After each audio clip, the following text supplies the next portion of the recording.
Well, most of the times I draw attention to business taxes, but today let's look at the deductions you may qualify for as an individual when you file your taxes as a natural person. There are two ways. You can either standardize or itemize.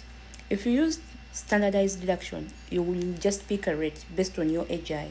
You just look at your total income, the adjusted gross income, and we look at the rate. And also your filing status is key at this point.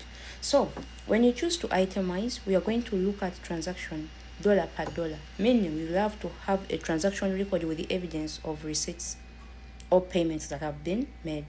So if you choose to do either way, there are those transactions or deductions you qualify for. Let's look at them. One, the alimony payments. The payments we pay in divorce, separation settlement is part of the deductions you may qualify for here. Number two, business use of your car. You use your car for Uber, Instacart, there is a deduction you may get here. Number three, business use of your home. You have an office at home. You're using your internet for both home use but also for business. If you're working remotely, that means there is a component when you go for proportions or apportionment of these costs. We look at your overheads. When you look at your rent, maybe you gazetted an office, some square meters. We are looking at that at some point. So also look at the payments you made in your IRA, that is individual retirement accounts. We are looking at that. There is also some deduction. Also look at the student loan interest.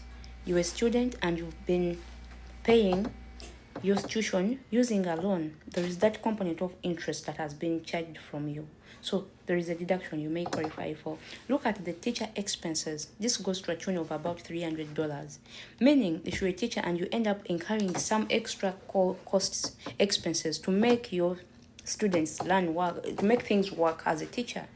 So there is a deduction you may qualify for here. Look at the penalties you incur when you have early withdrawals of money from your savings. There is also a deduction that you may qualify for. Look at the money you put in health saving accounts, like the HSA, the MSA. There is also a deduction. So these deductions cut across whether you're using standardized deductions or itemized deductions. We are going to have a video where we look at those deductions you're likely to get, if at all, or only when you use itemized deductions. Thank you.